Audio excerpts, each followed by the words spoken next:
Paz, meus irmãos. Amém? Os irmãos podem sentar. Vamos, já que estamos em pé desde o início do culto, vamos fazer a leitura do texto bíblico sentados. Com grande alegria no coração, nós nos reunimos novamente para louvar ao Senhor. E agora vamos ler o texto bíblico, que é Eclesiastes, capítulo de número 9. Vamos ler todo o capítulo e quando chegamos no capítulo de número 9, nós já estamos nos direcionando para o fim do livro de Eclesiastes. Então nós vamos provavelmente ter mais 3 ou 4, mas provavelmente 3 pregações. Estaremos encerrando a nossa série baseada no livro de Eclesiastes. Vamos então ler o texto bíblico, Eclesiastes capítulo 9, a partir do verso 1, que diz assim: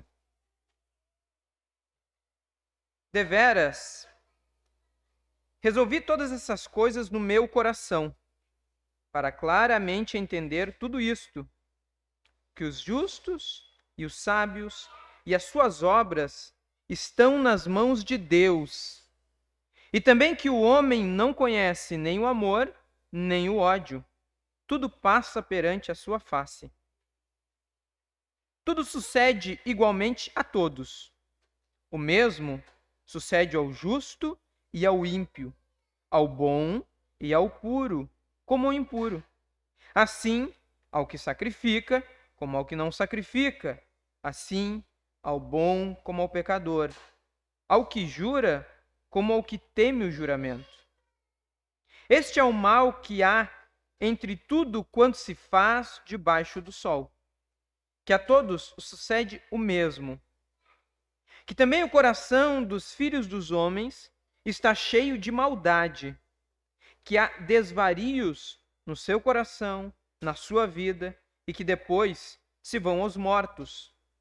Ora, para o que acompanha com todos os vivos, há esperança, porque melhor é o cão vivo do que o leão morto. Porque os vivos sabem que hão de morrer, mas os mortos não sabem coisa nenhuma, nem tampouco eles têm jamais recompensa, mas a sua memória ficou entregue ao esquecimento.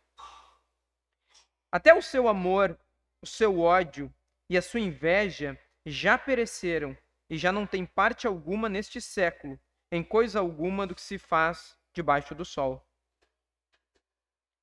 Vai, pois, come com alegria o teu pão e bebe com bom coração o teu vinho, pois já Deus se agrada das tuas obras. Em todo o tempo, sejam alvas as tuas vestes, e nunca falte o óleo sobre a tua cabeça. Goza a vida com a mulher que amas, todos os dias da tua vaidade, os quais Deus te deu debaixo do sol, todos os dias da tua vaidade, porque esta é a tua porção nesta vida e do teu trabalho que tu fizeste debaixo do sol. Tudo quanto te vier à mão para fazer, faze-o conforme as tuas forças, porque na sepultura, para onde tu vais, não há obra, nem indústria, nem ciência, nem sabedoria alguma. Voltei-me e vi debaixo do sol que não é dos ligeiros a carreira, nem dos valentes a peleja, nem tampouco dos sábios o pão, nem ainda dos prudentes a riqueza, nem dos inteligentes o favor, mas que o tempo e a sorte pertencem a todos. Que também o homem não conhece o seu tempo, como os peixes que se pescam com a rede maligna e como os passarinhos que se prendem com o laço. Assim se enlaçam também os filhos dos homens no mau tempo, quando cai de repente sobre eles. Também vi sabedoria debaixo do sol, que foi para mim grande. Houve uma pequena cidade em que havia poucos homens, e veio contra ela um grande rei, e a cercou, e levantou contra ela grandes tranqueiras. E vivia nela um sábio pobre, que livrou aquela cidade pela sua sabedoria, e ninguém se lembrava daquele pobre homem. Então disse eu: melhor é a sabedoria do que a força. Ainda que a sabedoria do pobre foi desprezada e as suas palavras não foram ouvidas. As palavras dos sábios devem em silêncio ser ouvidas, mais do que o clamor do que domina sobre os tolos. Melhor é a sabedoria do que as armas de guerra, mas um só pecador destrói muitos bens. Até aqui, meus irmãos. O capítulo 9, ele é um tanto quanto enigmático. Pelo menos em 2 ou 3 trechos, nós vemos que ele faz analogias.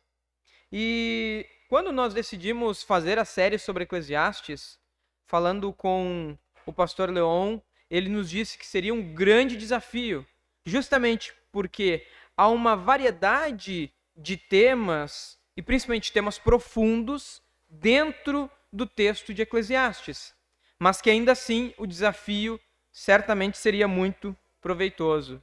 E é o que nós encontramos aqui refletido no capítulo de número 9. Por isso, eu coloquei como título Os Enigmas da Vida. Porque se nós formos observar o que ele traz aqui, estes enigmas, ele não traz todas as respostas, mas ele traz direcionamento para que nós possamos viver, mesmo sem ter as respostas. Ou mais especificamente, ele traz muitas perguntas. E como que nós vivemos com as perguntas, se nós queremos as respostas? Por isso, então, podemos resumir este texto com uma pergunta. E a grande pergunta é: o que é a vida? A grande pergunta que resume o capítulo 9 é: o que é a vida? Porque se nós formos ver, o tema vida, ele está muito relacionado com aquilo que Salomão fala sobre a morte. Porque a morte seria o fim da vida. Porém, se nós tratarmos simplesmente de uma forma biológica, sim, a morte é o fim da vida. Mas, conforme Salomão já nos falou, nos fala e continuará nos falando através do livro de Eclesiastes, há muita morte em vida. Há muita morte daqueles que ainda estão vivos biologicamente. E a sabedoria, ela tem o propósito de nos tirar deste estado de torpeza, de anestesia, e simplesmente enfrentar a realidade conforme o sábio Salomão ele está nos expondo. Um bom exemplo disso hoje, principalmente, são as nossas distrações, ou mais especificamente, o propósito das redes sociais. Nós vemos que elas têm o propósito de nos atrair, de fazer com que nós fiquemos cada vez mais tempos presos, e ao mesmo tempo nós estamos fugindo, muitas vezes, da nossa realidade. Certa feita, alguém falando sobre os vícios, disse que os vícios nada mais são uma fuga, porque nós não queremos ficar sozinhos com nós mesmos. Porque quando nós ficamos sozinhos com nós mesmos, não apenas fisicamente, mas também interiormente, significa que nós precisamos enfrentar os enigmas da vida ou os nossos próprios dilemas. Então, o que nós fazemos? Nós sempre estamos em busca de distração, de uma anestesia, e os vícios é um bom caminho para quem quer viver anestesiado, porque ele nos tira da realidade. Mas a sabedoria, ela nos coloca de novo dentro da realidade. Então, a investigação do pregador foi completa, envolvendo a consideração cuidadosa de sua própria experiência, a sabedoria, tanto quanto a observação, no que ele diz, aplicando-me a conhecer. Nós veremos um pouco mais à frente que Eclesiastes não traz todas as respostas. Ele traz muito mais perguntas do que respostas.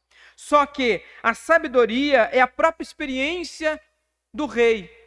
Porque ele diz, eu me apliquei a conhecer. Eu não tive medo de enfrentar a realidade, por mais dura que esta realidade fosse. E com isso nós vamos recapitular um pouco o que o texto que o nosso irmão Edileno pregou semana passada. Por exemplo, o verso de número 17, que ele diz assim: então, vi toda a obra de Deus, que o homem não pode alcançar a obra que se faz debaixo do sol. Por mais que trabalhe o homem para a buscar, não a achará. E ainda que diga o sábio que virá conhecer, nem por isso poderá alcançar. Vemos no verso 17, que é o último verso do capítulo 8, que a conclusão do pregador é que precisamos contentarmos em não saber tudo. O que ele diz? O sábio, por mais que ele procure, não é garantia de que ele vai encontrar. O trabalho duro, por mais que se trabalhe, o esforço persistente para descobrir, a perícia, a experiência que o ajuda a tornar-se sábio, não resolve todos os mistérios. Não é porque ele se aplica a conhecer, não é porque ele busca a sabedoria, que ele vai encontrar todas as respostas. Os sábios poderão apresentar reivindicações excessivas, e eles também se frustrarão. Olha o que ele conclui o verso 17, que ele nos diz que os sábios vão fazer muitas reivindicações, porém, eles também vão se frustrar, porque ele não encontra a resposta para todas as suas frustrações. E isso é uma introdução para o que ele nos fala no capítulo 9, que o pastor Edileno também comentou, o verso de número 1, que diz assim: deveras resolvi todas essas coisas no meu coração, para claramente entender tudo isso. O que é que ele está querendo entender? Poderíamos traduzir assim: posso então explicar tudo isso tendo colocado em meu coração o quê? O que ele quer entender? Olha a pergunta. Os justos e os sábios, com suas obras, estão sob o cuidado de Deus. O homem não sabe o que o aguarda, se amor ou ódio, pois tudo o aguarda. A tendência é que se pense o seguinte: se a pessoa é justa, só haverá coisas boas. Se a pessoa é má, ela terá somente coisas más. E aí Salomão ele nos diz o seguinte: o homem não sabe aquilo que o aguarda. O fato dele ser bom não é garantia de que ele só receberá bondade. E o fato de ele ser mau não é garantia de que ele receberá somente maldade. O pregador embarcou em uma busca perene para descobrir o sentido da vida. E isso é relatado aqui em Eclesiastes. Por que muitas vezes parece que as coisas estão invertidas? E ele conclui o verso 1 dizendo: tudo passa perante a sua face, ou seja, tudo o aguarda. O bom sofre, mas o mal também sofre. O ímpio também sofre. O bom recebe boas dádivas de Deus? Recebe. Mas muitas vezes, aquele que é mau também recebe boas dádivas de Deus. Ou na expressão o sol nasce para todos. O sol não nasce somente para os bons, mas também para os ímpios. Essa busca que ele faz do sentido da vida, ela não é cheia de respostas, ela é cheia de perguntas, e muitas perguntas enigmáticas. Como que as coisas sucedem para justos e ímpios? O rei pregador parece nunca chegar a uma resposta final. Quanto mais analisava as coisas, mais dificuldades encontrava de compreender este mundo. Quanto mais ele procura, quanto mais perguntas ele faz, mais perguntas ele tem. E é isso que muitas vezes, nesse estágio da vida, que muitas vezes nós nos deparamos. Quanto mais perguntas nós fizemos em busca de uma única resposta, talvez mais perguntas nós temos. Há uma analogia referente a isso, que provavelmente muitos de nós já teve essa experiência. Buscar no dicionário o significado de uma palavra. Eu vou buscar no dicionário o significado da palavra vaidade. E ele vai me explicar. Vaidade vem da origem da palavra tal, significa tal e tal e tal, referentes a tais palavras. Bom, então quer dizer, para mim entender vaidade, eu vou ter que pesquisar estas outras palavras. E é para eu entender essas outras palavras, eu tenho que pesquisar outras palavras. E assim sucessivamente. É como pesquisar no dicionário. Uma palavra leva a outra, que depois leva a outra, e que leva a outra, assim como se nunca chegasse em uma conclusão final e definitiva. Tem um escritor que ele fez o dicionário da língua inglesa. Uma das traduções, ou um dos dicionários, se chama Samuel Johnson. e depois de concluir a sua obra magna, ele perguntado sobre o que ele achava do seu trabalho, ele disse o seguinte: a busca da perfeição é correr atrás do sol. Por mais que você corra, você nunca chega. Por mais que você corra, você nunca o encontra a ponto de pegá-lo. Então, a vida é mais ou menos assim. Nós buscamos, e quando fizemos uma pergunta, em vez de ter a resposta, nós temos mais perguntas. Eclesiastes não é o tipo de livro que lemos até o final, no qual encontramos uma resposta. Não significa que, por exemplo, quando nós concluirmos a série, nós vamos ter todas as respostas para os enigmas da vida.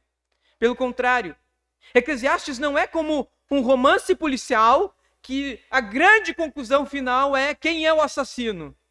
Quem era o enigma de todo o romance? Não, muito pelo contrário. Nós não teremos as respostas no final. Trata-se antes de um livro em que continuamos lutando com os problemas da vida e em que, enquanto lutamos, aprendemos a confiar a Deus as perguntas, mesmo quando não temos todas as respostas. A questão não é se chegaremos à conclusão final, mas sim que, enquanto lutamos, aprendemos a confiar a Deus as perguntas, mesmo que não temos todas as respostas. E não teremos todas as respostas. Mas a questão toda é a quem nós direcionamos as nossas perguntas.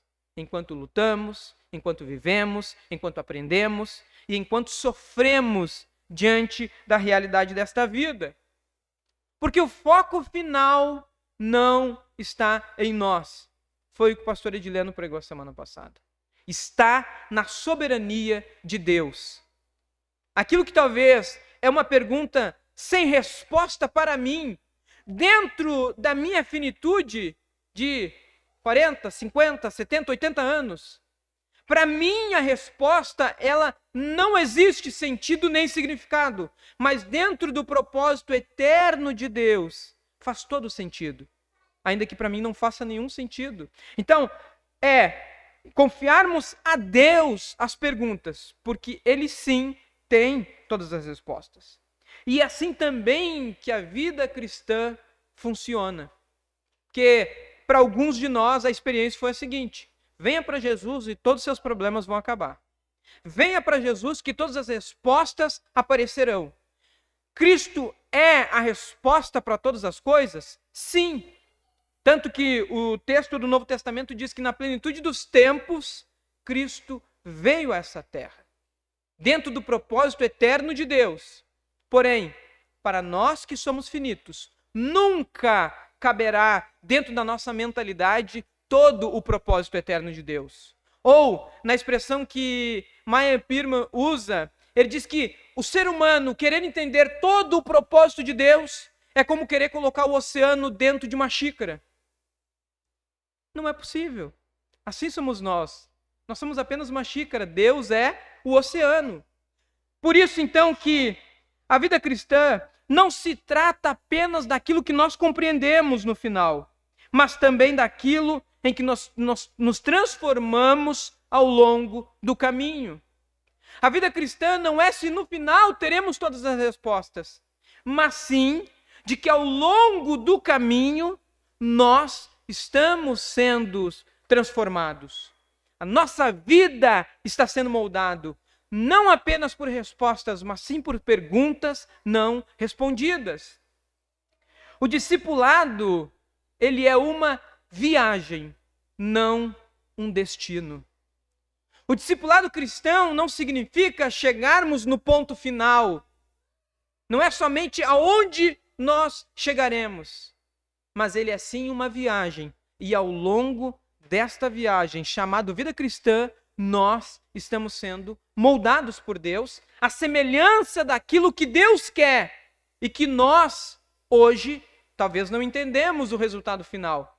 Mas então pensamos deste princípio.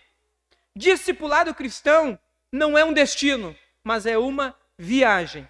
E é a viagem que mais nos importa, porque o destino final pertence a Deus, mas a viagem, ao longo do processo, Deus está trabalhando em nós. Vamos então, pelo menos, a 3 enigmas que Salomão nos traz neste texto de hoje. O primeiro enigma deles é: vivemos rumo à morte. Versículo 2, 3, 4, 5 e 6. O primeiro enigma é que vivemos rumo à morte. Ou, como em algumas menções já foi feito aqui em Eclesiastes, é de que nós temos 2 certezas na vida. Uma, que nós nascemos, porque existimos, e a outra é que nós morreremos. Agora, o que vai acontecer no meio desse processo é um grande enigma. Então, a partir do momento em que nascemos, nós estamos rumando à segunda etapa do processo, que é morrermos. E vida é o que está no meio dessas 2 coisas, entre o nascimento e a morte. Então, o primeiro enigma é que nós estamos vivendo rumo à morte. Cada dia que se passa, nós estamos mais perto da morte. E para nós hoje, nos tempos modernos, a morte é um tema a ser evitado. A morte é um dilema a não ser buscado. Porque, nas palavras do texto bíblico, ela é o grande aguilhão. Ela é o último inimigo a ser vencido. Ela é aquilo que mais nos apavora. Tenho certeza que se para muitos de nós perguntasse, talvez hoje, o que seria pior de todas as coisas, seria a própria morte ou a morte de alguém. Porque todo o resto a gente consegue lidar. Só não há solução para a morte. Mas Salomão, ele não está interessado em mascarar a própria realidade. Pelo contrário, ele está buscando a verdade com toda a sua intensidade, sabedoria, com tudo aquilo que ele tem no seu ser, ele busca a verdadeira resposta. Por isso, olha o verso de número 2. Tudo sucede igualmente a todos. O mesmo sucede ao justo e ao ímpio, ao bom e ao puro, como ao impuro. Assim, ao que sacrifica, como ao que não sacrifica. Assim ao bom, como ao pecador. Ao que jura, como ao que teme o juramento. O que nós extraímos do verso de número 2? A seguinte expressão: tudo sucede igualmente a todos. Tudo. Ninguém está isento de nada. Não se aplica necessariamente só à morte, embora a passagem prossiga em direção à morte. O ponto de enfoque é simplesmente que o justo não é favorecido de modo visível pela providência, nem o injusto admoestado de modo visível pela providência. A providência de Deus, pelo seu modo de visível, muitas vezes nós não encontramos ela no justo. E a providência de Deus, do modo visível, nós não encontramos a punição do ímpio. E Salomão nos diz, tudo sucede igualmente a todos. A própria morte chega sem discriminação a todos. Só os ímpios morrem? Não, os justos também morrem. Então, o grande enigma é esse: estamos vivendo rumo à morte, independente se somos cristãos ou não, se somos fiéis ou não, se somos bons ou não. A questão é que todos estão indo para o mesmo lugar, para o mesmo destino final. A morte não é um fenômeno natural para o pregador, mas um mal invencível. Salomão não quer dizer, portanto, que, morrer faz parte da vida, é algo natural. Não, pelo contrário, ele está lidando com a morte de uma maneira invencível, inevitável. Não adianta tentarmos postergar, porque nós não sabemos o dia em que morreremos.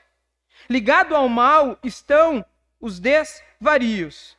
O que Salomão continua nos dizendo? Verso número 3. Este é o mal que há entre tudo quanto se faz debaixo do sol, que a todos sucede o mesmo, que também o coração dos filhos dos homens está cheio de maldade.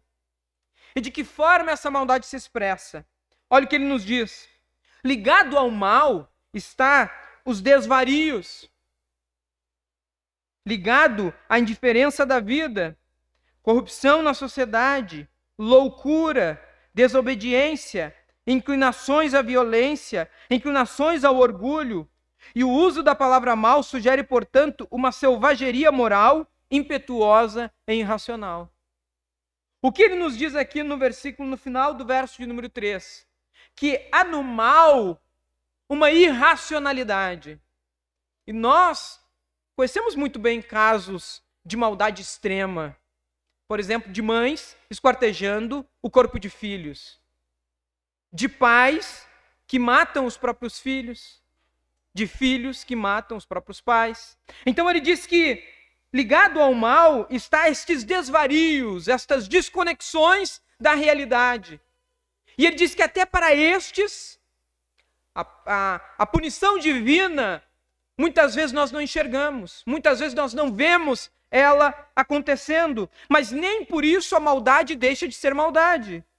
O problema de nossa natureza decaída é universal, visto que o mal é atribuído ao coração dos homens em geral. Ele não quer dizer que o bom, que o justo, também muitas vezes não age com maldade, não age com pecado.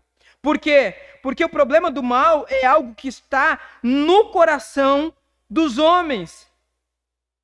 Isso se caracteriza toda a natureza interior do homem, o seu coração é irremediável.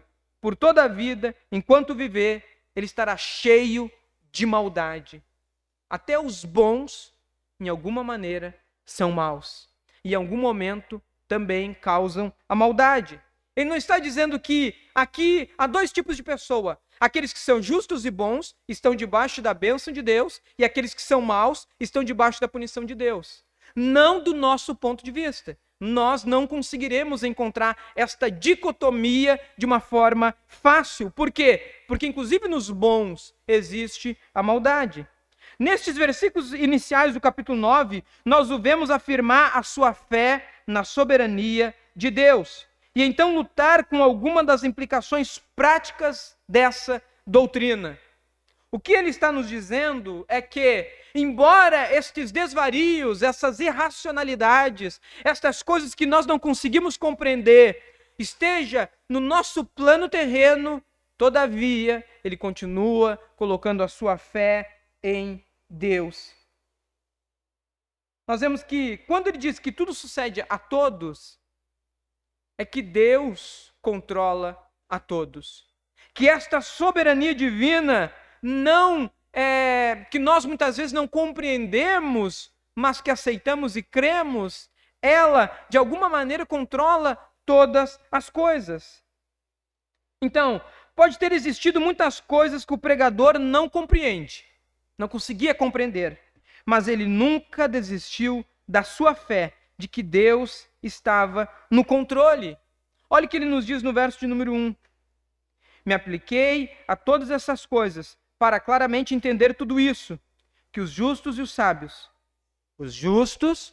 sábios, os seus feitos estão nas mãos de Deus. Embora nós não compreendamos por que Deus não pune o mal no exato momento da maldade, todavia ele nos diz que tudo está nas mãos de Deus. Com isso ele entrega o povo de Deus nas mãos de Deus.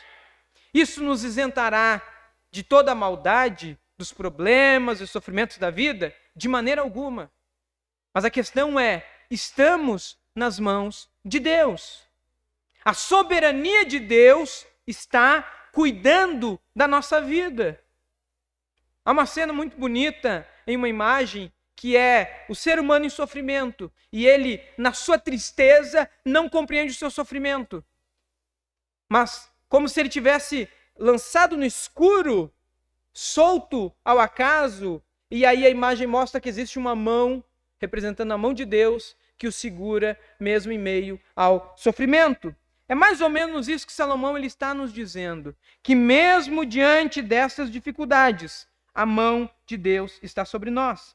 E a Bíblia usa a imagem da mão de Deus para expressar o poder, o amor, a supervisão e o controle de Deus. a mão de Deus, nós vemos nela o seu amor, o seu poder, o seu controle. Ainda que as coisas fujam do nosso controle, elas estão nas palavras do pregador, nós estamos nas mãos de Deus. Expressa isso a soberania de Deus sobre o seu povo e sobre suas ações. Deus tem o mundo inteiro em suas mãos. É aquele texto dos Salmos que eu já repeti algumas vezes e que eu gosto muito de citar. Ao Senhor pertence a terra, tudo o que nela há, e todos, bons e maus, e todos os que nela habitam. Vejamos bem o verso número 4. Ora, para o que acompanha com todos os vivos, há esperança, porque melhor é o cão vivo do que o leão morto. Ele usa aqui a seguinte expressão: melhor é o cão vivo do que o leão morto. O leão é o grande símbolo de força, de domínio, de poder na selva. E o cão, até mesmo nos tempos antigos, ele era desprezado. Por quê? Quem é o cão? O cão é aquele que comia carniça. É aquele que não tinha um valor para a sociedade. Até hoje, ninguém vai no zoológico para ver um cachorro. Cachorro se tem em casa. Às vezes, em alguns lugares, eles estão perambulando pela rua. Mas nós vamos no zoológico para ver o quê? Nós vamos ver o leão, aquele que tem a pompa, tem o poder. E até mesmo a Escritura exemplifica Jesus Cristo como leão da tribo de Judá, aquele que domina, aquele que tem o poder. E aí ele nos diz no verso 4, para o que acompanha com todos os vivos, há esperança. O que é melhor? Um leão morto ou um cão vivo? Bom, se o leão estivesse vivo, 100%, é ele quem domina os animais. Agora, se o leão está morto, o cachorro serve mais do que o leão. É mais ou menos isso que Salomão está nos dando a entender. A primeira metade do versículo não renega a vida após esta vida. Ora, quando ele diz ali, para todos os vivos há esperança. Isso é verdade, porque quem já morreu, nós veremos o que ele vai dizer, cai no esquecimento. O seu legado, a sua obra, aquilo que ele fez, os seus sentimentos, quem ele amou, quem ele deixou de amar, morreu, cai no esquecimento. Agora, para o vivo ainda há esperança. A mensagem é simples: viver é melhor do que morrer. Não é porque estamos vivendo rumo à morte que não estamos vivendo. E esse é o ponto que ele quer destacar. Tudo isso adiciona mais ênfase à declaração do pregador de que esta vida é decisiva. O texto bíblico nos diz que depois da morte só existe o juízo. Então precisamos fazer em vida aquilo que temos que fazer, aquilo que Deus colocou em nossas mãos para fazer. Olha o verso número 5. Porque os vivos sabem que hão de morrer, mas os mortos não sabem coisa nenhuma. Nem tampouco eles jamais têm recompensa, mas a sua memória ficou entregue ao esquecimento. Essa esperança do versículo 4 se explica pela oportunidade que esta vida atual nos apresenta, a fim de considerarmos a morte como um fato inevitável. Não podemos evitar a morte. Por isso, precisamos desfrutar da vida.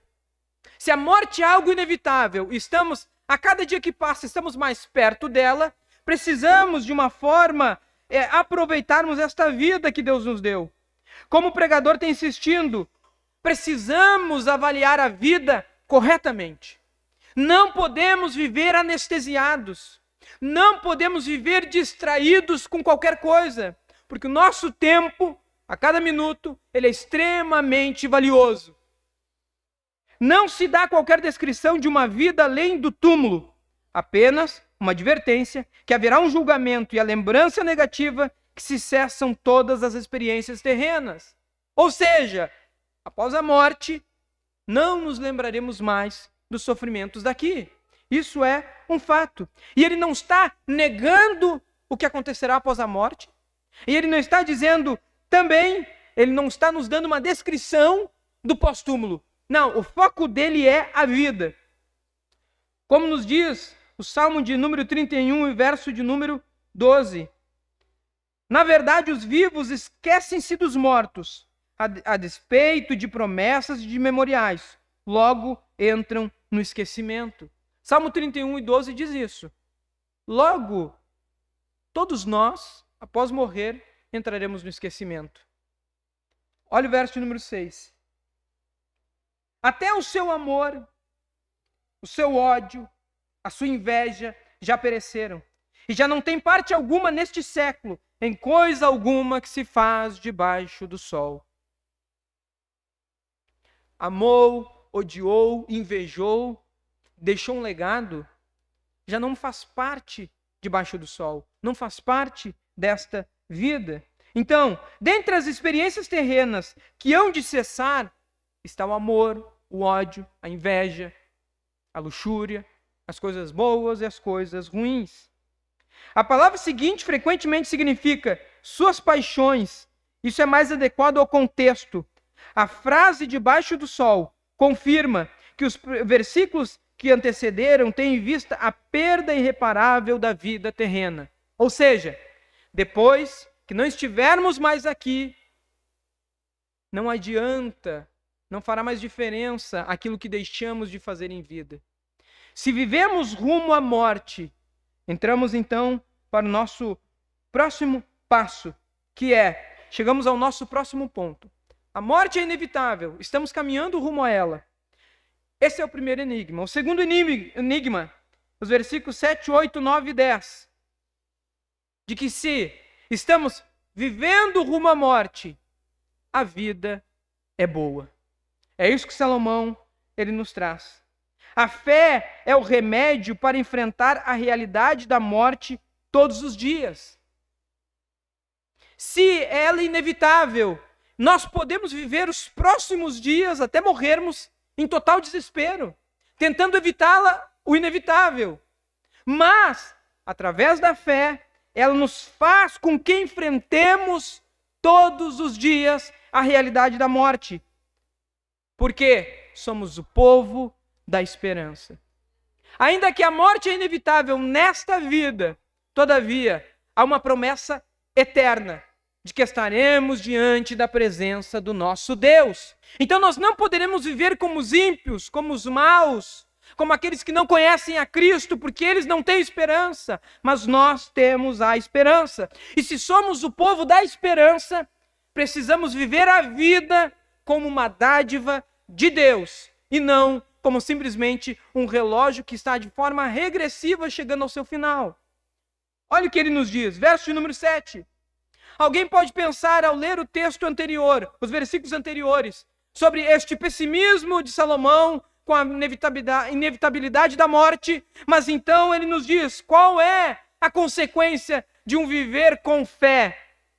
Vai, pois, come com alegria o teu pão, bebe com bom coração o teu vinho, pois já Deus se agrada das tuas obras. Salomão não diz, então, se jogue nas cordas, vá aos vícios, simplesmente realize todos os seus desejos, as suas luxúrias, realize toda a sua maldade, porque é inevitável. Não, pelo contrário. Através da fé, precisamos viver e desfrutar das coisas boas desta vida. Surge uma nota de exortação imperiosa. Olha como ele começa o verso de número 7. Vai! Ele não coloca algum questionamento, outra vez, alguma suposição. Ele diz, vai! Se a morte é algo inevitável, então vai e aproveita a vida. Não de forma hedonista, egocêntrica, de forma a simplesmente deixar os desejos do teu coração tomar conta, mas pelo contrário, com fé e com sabedoria, desfruta a vida que Deus tem nos dado. Isso é o que havia sido declarado nos textos e capítulos anteriores. Agora se torna como um comando urgente à ação. Não perca tempo apenas com os dilemas da vida, mas desfrute a vida que você ainda tem. O crente deve viver alegremente, conforme ele nos diz. Devemos viver satisfeitos, porque a base da alegria é que Deus já de antemão agrada das nossas obras. ao final do verso 7, ele nos diz: vai, aproveita, come, bebe, desfruta das coisas boas desta terra, porque Deus se agrada das tuas obras. E aí, parafraseando com o texto do Novo Testamento, as obras essas que de antemão Deus planejou para que nós a realizássemos. Se a base da alegria é que Deus de antemão se agrada daquilo que Ele nos proporciona.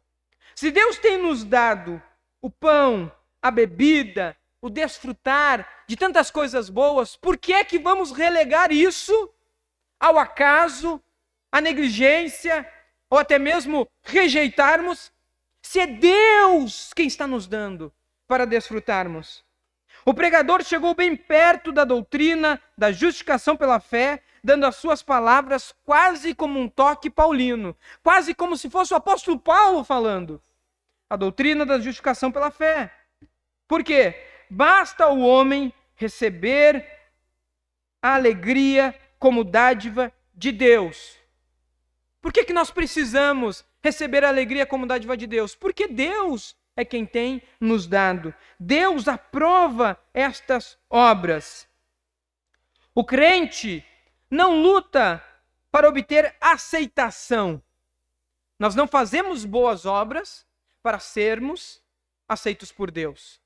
Nós fazemos boas obras porque Deus já nos aceitou. Então, eu não faço boas obras para ser salvo, mas porque sou salvo, tenho que fazer as boas obras que Deus planejou para que nós fizéssemos. Então, nós não lutamos para ser aceitos, mas porque já somos aceitos, praticamos estas boas obras. Baseado nisto, como se fôssemos de Paulo para Tiago, poderíamos assim dizer: o homem sábio age segundo o princípio, faze conforme as tuas forças. Olha o versículo de número 9. Goza a vida com a mulher que amas, todos os dias da tua vaidade ou da tua mocidade, os quais Deus te deu debaixo do sol, todos os dias da tua vaidade, porque esta é a tua porção nesta vida e do trabalho que tu fizeste debaixo do sol. Olha o verso 10. Tudo quanto te vier à mão para fazer, faz conforme as tuas forças. Então, se Deus nos dá boas obras para realizarmos, o que Ele nos diz? Faz tudo conforme as tuas forças. Não deixe de realizar aquilo que é para você realizar. Nós não podemos fazer o que Deus tem que fazer, mas nós não podemos deixar de fazer o que nós precisamos fazer. E uma delas é aproveitar ao máximo a vida que Deus tem nos dado. Desde as primeiras palavras de Eclesiastes, ele tem nos falado sim, principalmente sobre os problemas da vida. Nessa existência debaixo do sol, ele nos diz que é vaidade correr atrás do vento. Todavia, não é o único tema o pessimismo, mas também existe a alegria, porque ele não fala só sobre dor, mas sobre os prazeres, especialmente nas chamadas passagens de alegria. Uma delas é Eclesiastes 7 ao 10. Se estamos vivendo rumo à morte, significa que estamos vivendo. E se estamos vivendo, precisamos viver uma vida boa. No final do capítulo 2, ele fala sobre comer e beber. Eclesiastes 2, 24 ao 26. Na metade do capítulo 3, falou sobre fazer o bem com alegria enquanto vivermos. No capítulo 5, ele explicou como é bom e adequado encontrar alegria no nosso trabalho, porque esta é a porção da nossa vida. No capítulo 8, foi ainda além e recomendou alegria como estilo de vida. Ou seja, aproveite a vida. Não deixe de desfrutar aquilo que Deus tem colocado nas tuas mãos. Faz conforme as tuas forças. Já que a vida não tem nada melhor a oferecer do que prazer, então podemos muito bem tentar obter o máximo de prazer possível dentro daquilo que Deus estabeleceu. Não é um prazer conforme o nosso próprio coração, mas é um prazer conforme Deus estabeleceu. Comamos e bebamos, que amanhã morreremos. Isso é o melhor que um homem ou uma mulher pode esperar da vida. Desfrute, aproveite, goze. Tudo aquilo que Deus tem colocado para a sua alegria, faça usufruto disso. Porém, há um ponto-chave. A razão pela qual precisamos ouvir o chamado do pregador para a alegria é porque todas as passagens em que ele faz esse chamado, ele tem Deus como o centro da alegria. Não é simplesmente um prazer terreno, momentâneo e passageiro. Ou, na expressão de um dos puritanos, se nós não temos prazer em Deus nesta vida, não teremos prazer em estar na eternidade com Deus. Se esta vida não está focado em Deus como o centro, nós vamos transformar as bênçãos de Deus em vícios pecaminosos. Nós vamos transformar a bênção de Deus como se fosse o próprio Deus. E aí nós queremos aquilo que Deus nos dá, mas não queremos mais o próprio Deus. Então, quando ele fala sobre alegria, ele tem um princípio. Deus está no centro. Então, de que tipo de prazer nós estamos falando? Esses que ele cita no versículo de número 7. Come com alegria, bebe, aproveita o teu vinho. Verso 8. Em todo tempo sejam alvas as tuas vestes e jamais falte o óleo sobre a tua cabeça. Ele está se referindo aqui a tempos de festas. No Oriente Próximo, roupas brancas eram roupas de festas. E o óleo representava o perfume. Então ele está dizendo o seguinte, verso número 8.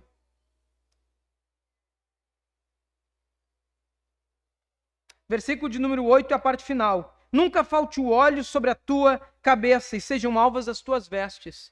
Viva como sempre se estivesse em alegria, em festa, celebrando. Por quê? Porque é isso que Deus tem nos permitido.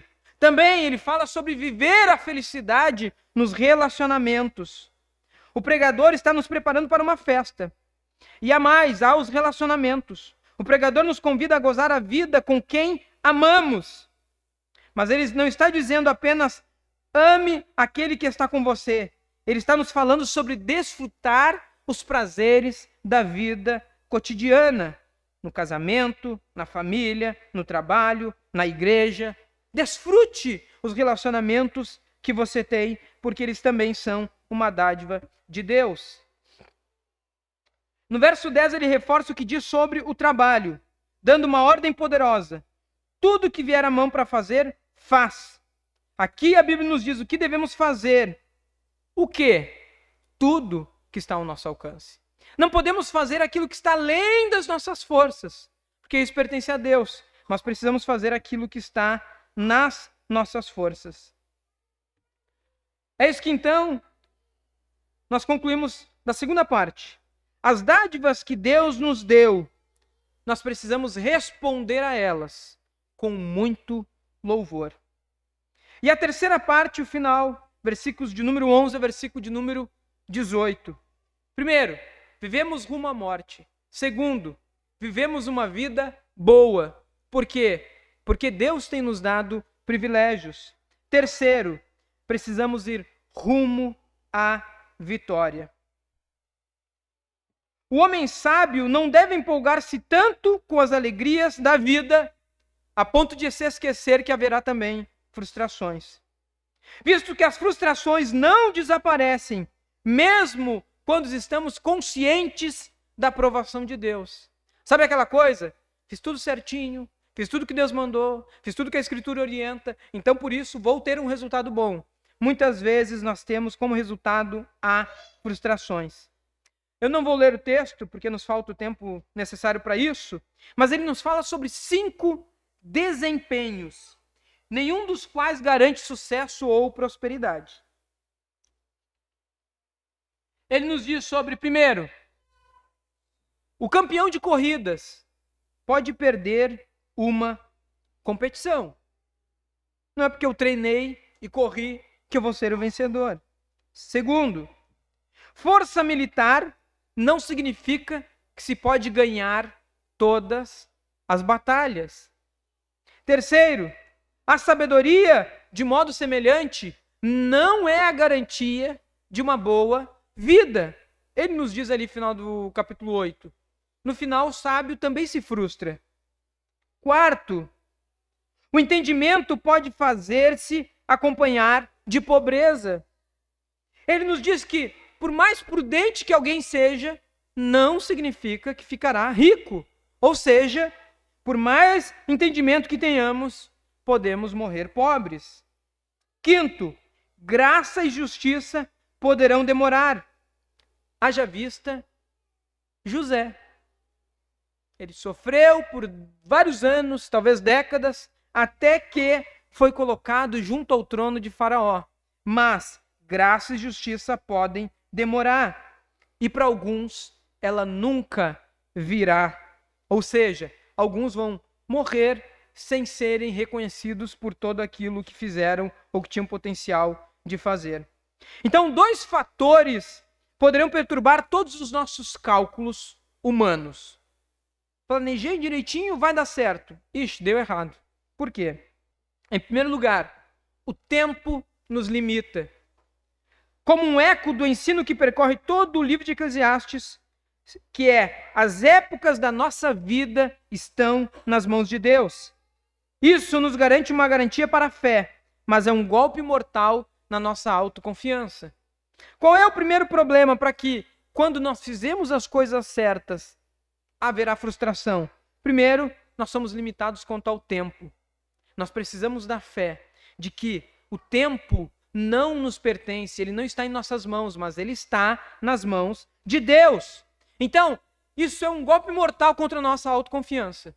Ah, se eu tivesse mais tempo para trabalhar mais e ficar mais rico. Ah, se eu tivesse mais tempo para tentar um tratamento para aquela doença. Ah, se eu tivesse mais tempo para conseguir ajudar aqueles que estão necessitados. Não temos tempo.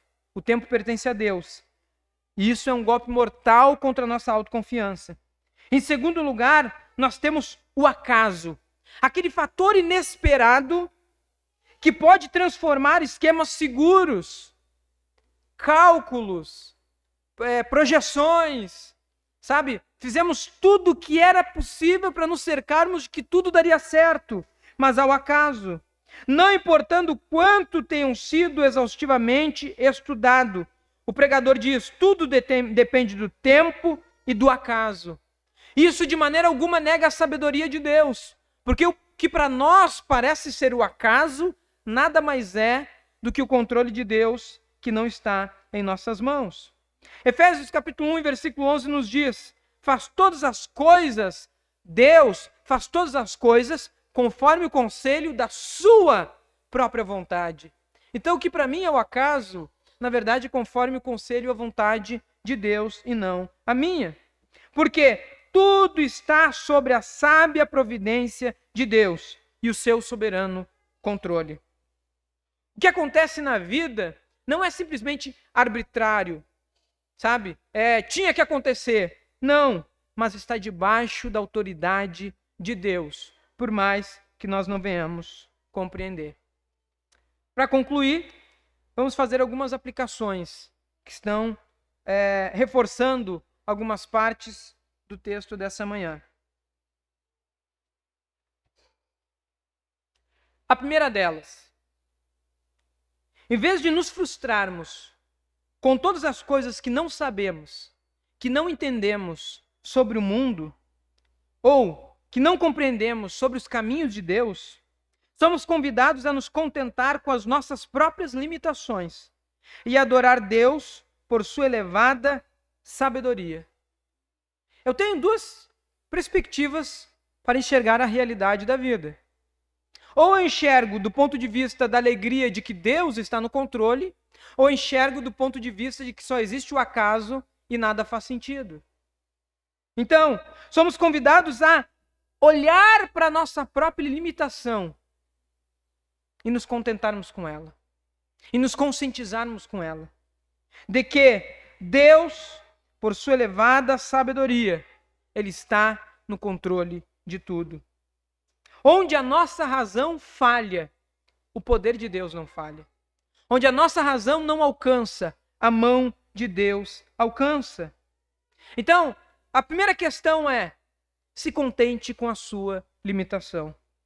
A segunda aplicação: para o cristão fiel que crê em Jesus Cristo, a mão de Deus é uma imagem de consolo e segurança, não de medo.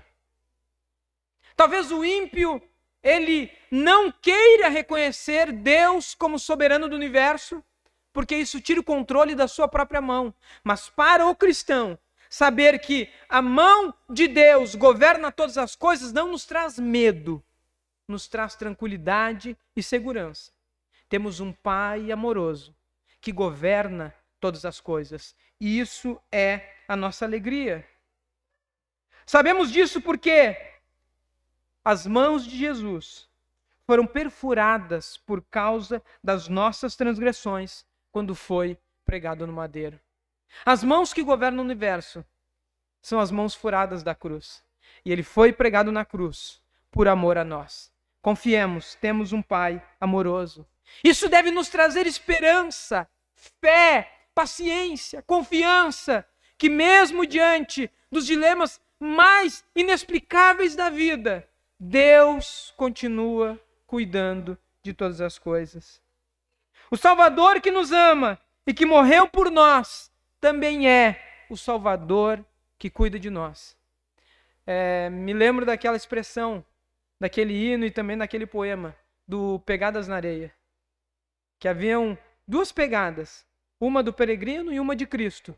Em algum momento ele diz assim: Senhor, eu percebo que nos piores momentos da vida, eu vi apenas uma pegada na areia. Como se dissesse: acredito que nas dificuldades da vida o Senhor me abandona, né? Me deixa sozinho. E aí a resposta é não. As pegadas são minhas, é eu quem estou te carregando no colo. E é mais ou menos isso. O Salvador que nos ama, que morreu por nós, é Ele quem cuida de nós. Em terceiro lugar, e última, terceira aplicação é: precisamos também olhar para além do livro de Eclesiastes. Eclesiastes, ele não tem o todo do que Deus é. O livro de Eclesiastes, ele é bom, mas precisamos olhar para o Evangelho de Jesus Cristo e uma promessa de ressurreição. Se Salomão ele se limitou a não falar do pós-túmulo, a não trazer a perspectiva pós esta vida terrena, quando olhamos para o Evangelho, temos uma promessa, a promessa da ressurreição. Então Eclesiastes não tem todas as respostas, principalmente sobre a morte, mas Cristo tem. Ele ressuscitou e nós ressuscitaremos com Ele também. Isso é a nossa alegria. Então, Eclesiastes não tem todas as respostas e nem alega tê-las. Lembre-se, esse não é o tipo de livro que continuaremos a ler até recebermos todas as respostas, mas o tipo de livro que nos ajuda a saber como servir a Deus, mesmo quando não temos todas as respostas. O que Eclesiastes nos faz, ele nos leva a servirmos a Deus, mesmo sem respondermos tudo. Faz também parte de um livro maior, a Escritura Sagrada, que dá respostas mais completas a muitas das mesmas perguntas que Eclesiastes começa a levantar. Então, coisas que Salomão levanta e não responde, a Escritura como um todo responde. Precisamos, então, confiar de que o Deus da Escritura é o Deus que tem todas as respostas que nós não temos. Amém? Vamos nos colocar em pé e vamos estar orando nessa manhã, pedindo ao Senhor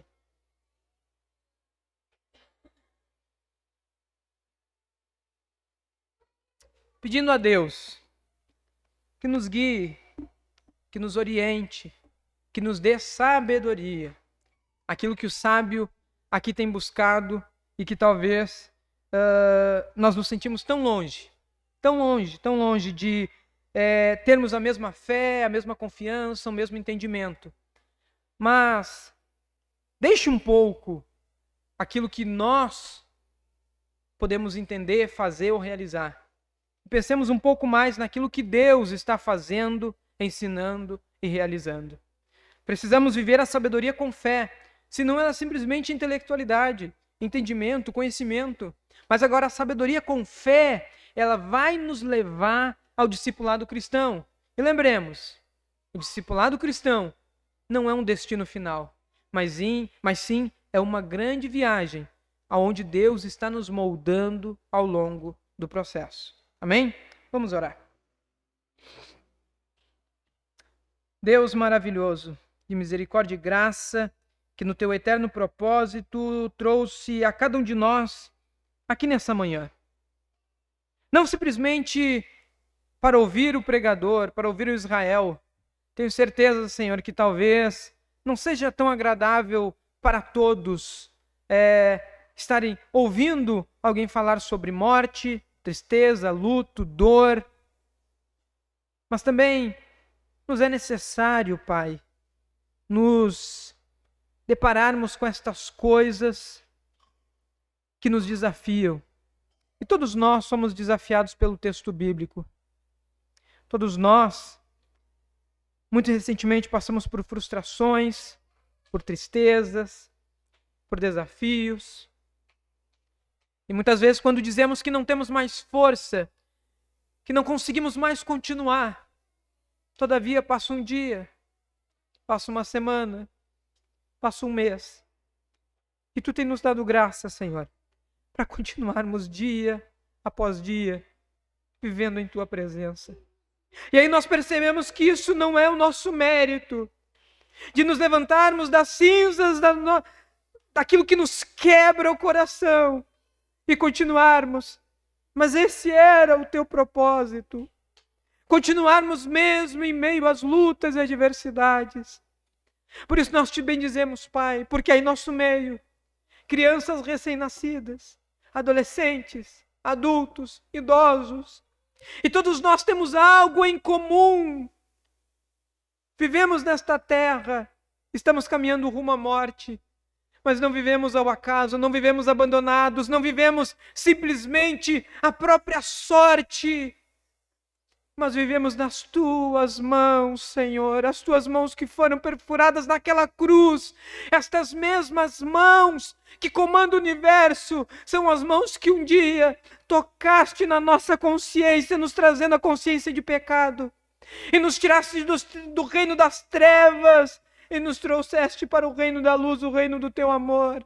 E que hoje, nessa manhã, nós podemos responder a esta palavra que nos confronta com um santo louvor, uma santa adoração, com o coração quebrantado diante da Tua presença, dizendo: Senhor, não somos nós, não é a nossa própria força, mas é a Tua graça, é a Tua mão, é o Teu poder sobre nós.